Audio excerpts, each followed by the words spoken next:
एक आसान सा सूत्र है चुप रहने का। कुछ ज़्यादा नहीं करना है।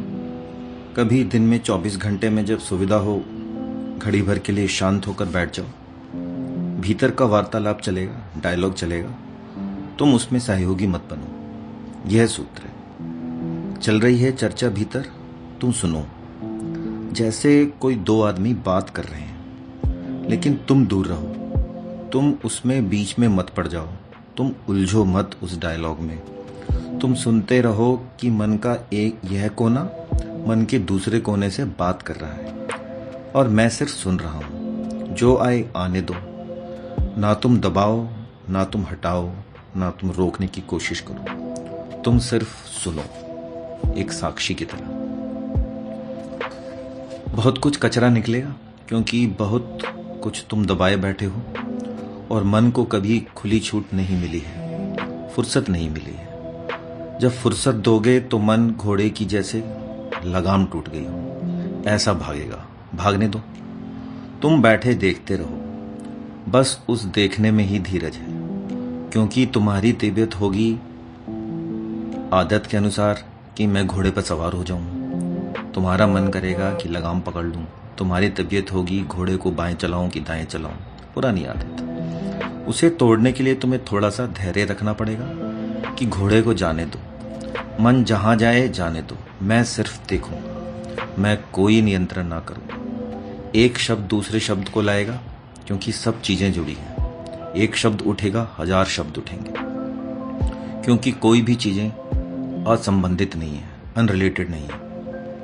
एक छोटी सी कहानी है कि एक ट्रेन में एक आदमी सफर कर रहा था, बहुत भीड़ थी, और टिकट चेकर आया और बूढ़ा आदमी उसकी सीट के नीचे छुपा हुआ था।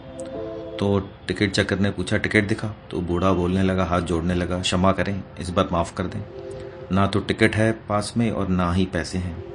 लड़की की शादी करनी है, तो उस सिलसिले में गांव जा रहा हूँ, बड़ी कृपा होगी। दया आ गई उस टिकट चेकर को, वो आगे बढ़ गया। लेकिन दूसरी सीट के नीचे एक जवान आदमी भी छिपा हुआ था। तो उसने सिर्फ मजाक में कहा, क्यों भाई, तुमको भी अपनी बेटी की शादी करनी है क्या? टिकट कहाँ है? उस आदमी ने कहा, हुजूर टिकट तो नहीं है, और बेटी की शादी भी नहीं करने जा रहा हूँ। मैं तो उस बूढ़े का होने वाला जवाई हूँ। सो ऐसी ही चीज़ें जुड़ी हैं। कोई जवाई है, कुछ ससुर है, दोनों छिपे हैं। उनको थोड़ा बाहर लाने की ज़रूरत है। तुम्हारे भीतर सारी श्रृंखला बंधी है। तुम खुद ही हैरान होगे, चकित होगे कि कैसे कैसे विचार से कैसे कैसे विचारों का संबंध जुड़ा है। वह कहाँ से चले आते हैं। तुम भयभीत भी होगे, क्योंकि लगेगा कहीं मैं पागल तो नहीं हो रहा हूँ।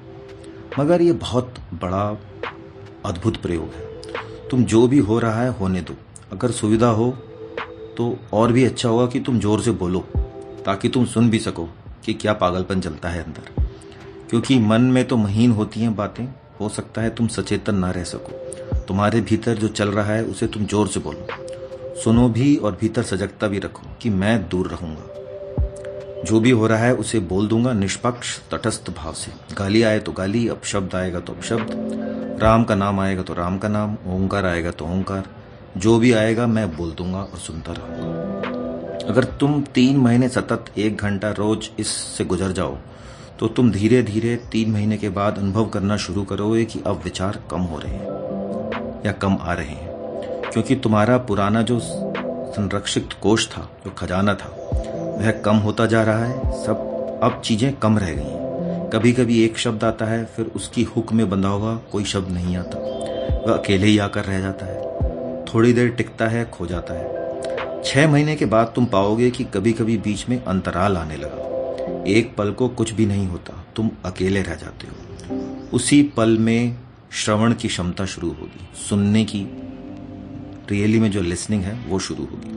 लेकिन 6 महीने बड़े धैर्यपूर्वक मन को उलीचना जरूरी है, क्योंकि जिंदगी भर उससे भरा है। 6 महीने भी अगर तुम बड़े धैर्यपूर्वक करो तो यह हो पाएगा, नहीं तो 6 साल भी लग सकते हैं, 6 जन्म भी लग सकते हैं। तुम्हारे ऊपर निर्भर है तुम्हें कितनी समग्रता से इस प्रयोग को करते हो।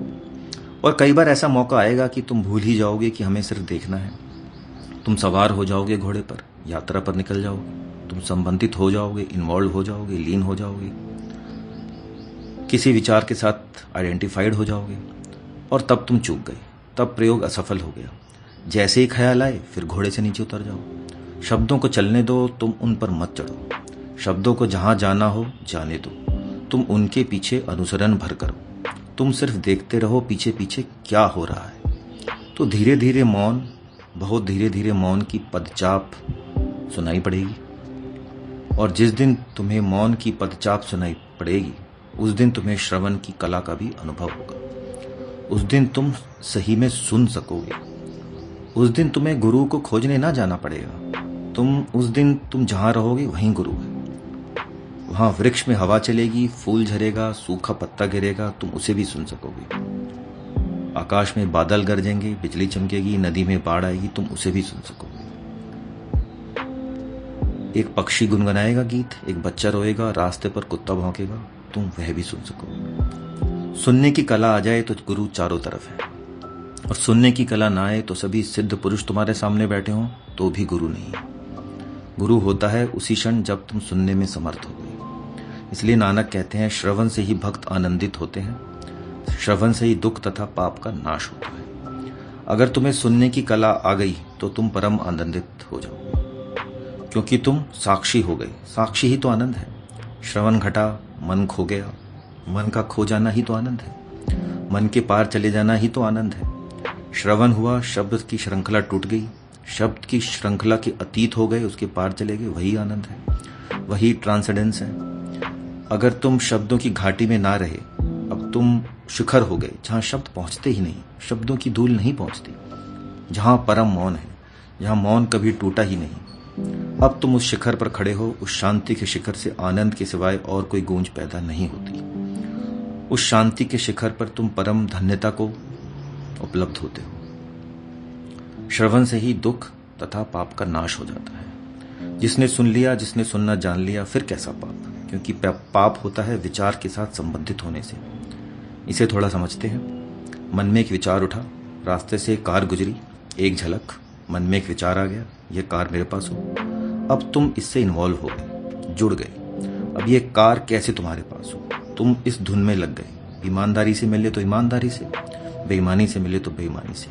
कार होनी ही चाहिए।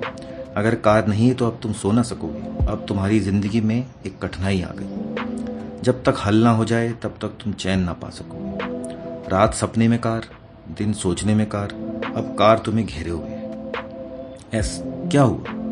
कार निकली थी, एक विचार उठा, क्योंकि मन में तो जो भी चीज निकलेगी उसके साथ तत्क्षण प्रतिबिंब बनेंगे। उस विचार के साथ तुम संयुक्त हो गए, इन्वॉल्व हो गए, तुम दूर ना रह सके। अब एक विचार ने तुम्हें ग्रसित कर लिया। एक छाया तुम्हारे मन से गुजरी थी, तुम उसे गुजरते देख लेते और तुम अपने को दूर खड़ा रखते और देखते रहते कि छाया बनी और गई, तो कोई पाप ना उठता। सब पाप उठते हैं क्योंकि तुम विचार के साथ एक हो जाते हो। You identify your self with the thought. फिर विचार तुम्हें इस बुरी तरह पकड़ लेता है, एक आंधी की तरह, कि तुम्हें झकझोर देता है। और विचार के साथ जाकर कुछ मिलता नहीं है, दुख ही मिलता है। तुमने इतना दुख पाया है अभी तक, वह विचार के साथ जाकर ही पाया है। पर इतना भी तुम्हें होश नहीं है कि तुम देख सको कि सब दुख विचार के साथ जाकर पाया है, और सब आनंद निर्विचार में घटित होता है। तो नानक कहते हैं, श्रवण से दुख तथा पाप नाश होता है, क्योंकि पाप का फल है दुख। पाप है बीज, फल है दुख। इधर पाप गया, उधर दुख गया। और जब न पाप है और न दुख है, तब तुम जिस अवस्था में हो वही समाधि है, वही आनंद है। धन्यवाद।